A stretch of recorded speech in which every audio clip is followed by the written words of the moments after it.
In 1986, the editors named him their sexiest man alive. We gave him so much heat for getting named sexiest man alive.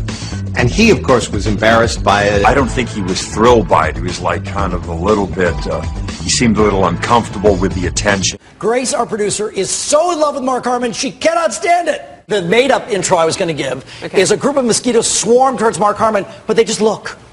And then they go back. All right, our producer, Grace, who you met. A bunch of fire. Mark, nice to see you. Here's the thing. She's so in love with Mark. Yes. Here's the introduction that she wrote. Like a fine wine, our next guest only gets better with age. We know and love him, the Special Agent Jethro Gibbs on the #1 show, NCIS. Mark Harmon, ladies and gentlemen. When did you realize you were too handsome for professional sports?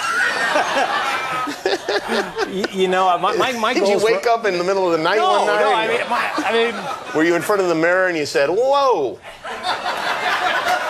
no helmet for this face"? When does it happen?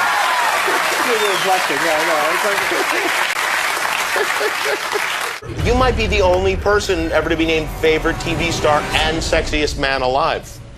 Right? Not something you keep track of? The sexiest man in America, how do you follow that? I think they're pretty hard up for sexy men. I don't believe that women don't stop you on the street and go like, "Hi, I saw you in People magazine and here is my card." Well, that has happened. That has happened. Favorite nickname, the Silver Fox or Papa Smurf? I talked to the producers. I go, I don't want to make a deal out of my birthday or anything. And I was so pleased to have my mom sing and then have Mark Harmon here, my imaginary husband. You know what I love? Is this when you were voted People Magazine Sexiest Man Alive? You guys, wait a second. I know. This is when Mark was, and you're even, I'm sorry to say, it's much sexier now. You know what they say, Mark? Just because there's snow on the roof doesn't mean there's not a fire inside.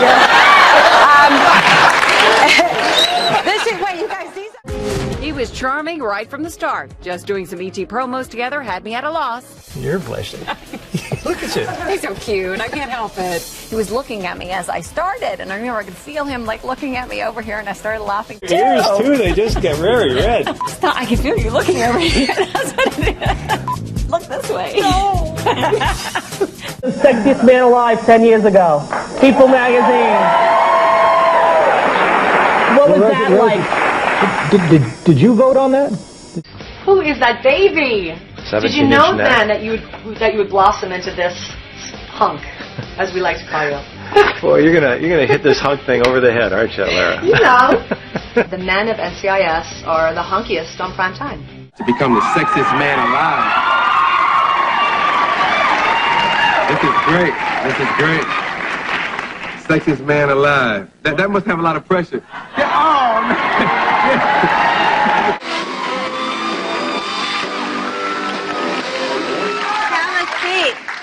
Hi. Hi. You're terribly good looking. Should look in the mirror.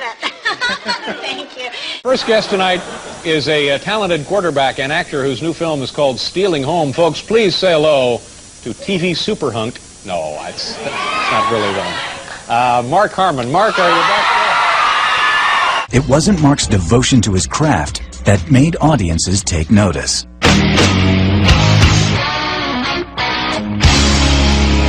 Dr. Bobby Caldwell. He was one of the original McDreamies. He looked great in civilian clothes, and he looked even better in his scrubs. He didn't need to do much to show his skill and to attract the audience. Mark Harmon was a female magnet. The ladies loved Mark. Mark Harmon, very, very pretty young man, plays the plastic surgeon on St. Elsewhere. And the women of America fall so madly in love with him.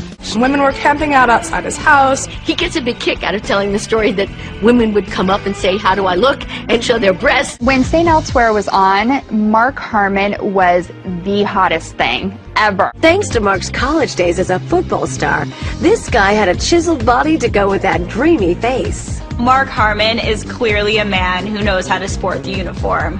When you see a man who can wear something pulled up with a string and tucked in, and you can still see his hot, sexy body through that, you know that this man can work it. He was Ben Affleck, George Clooney, Brad Pitt, all wrapped into one. He was the sexiest man alive. And this is once again the kind of guy that you want to pass out so he can give you mouth-to-mouth resuscitation and wake up, and all of a sudden you've got this dreamy hot doctor. You're blushing. I might blush a little. He makes me blush a little bit because he's just such a sweet guy. Mark Harmon taught me that one. Nice, a smooth move from the Silver Fox. The Silver Fox, yes. Yes. He's quite a guy. KG veteran, that Mark Harmon. He's still easy on the eye. Kisses to you, Mark. Holding it together, fella. Now, aside from Mark Harmon, who I had a mad crush on when I was a kid and still do to this day. Merry band of friends. Look at that handsome Mark Harmon. He is unbelievably good looking. And he just stays that way.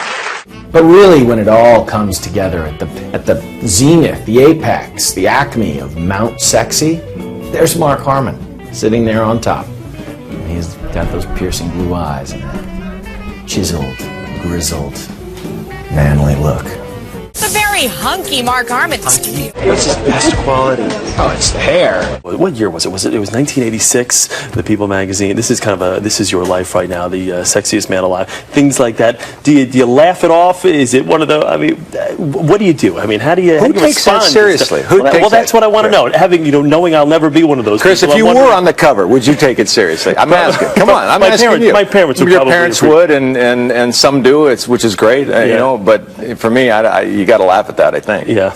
Doesn't sell many shoes. You should have been in the high heel section. Well, they would have bought a ton of shoes from you. Revealing too much now. I made you blush. I made myself blush. Yeah, you definitely hit me. Go. I just can't. Look. Oh! Like that. Oh, gee. Did I do it? This is great. We're going to the hospital. The best part of it is Mark has to stand here while I say nice things about him, and he can't run away from me like he usually does. Not only is this just another pretty face, but this is a hell of an actor. Harmon joins us at the table, and I said, what's the one thing you want to talk about? You said, please talk about that People magazine Sexiest Man Alive cover, which is exactly what he said. Whatever you do, let's not talk about that. But what's so great about you, Mark, is that you don't take that serious. You said, that was a fun thing, a blip in my life, but that really isn't something that defines me in any way, shape, or form.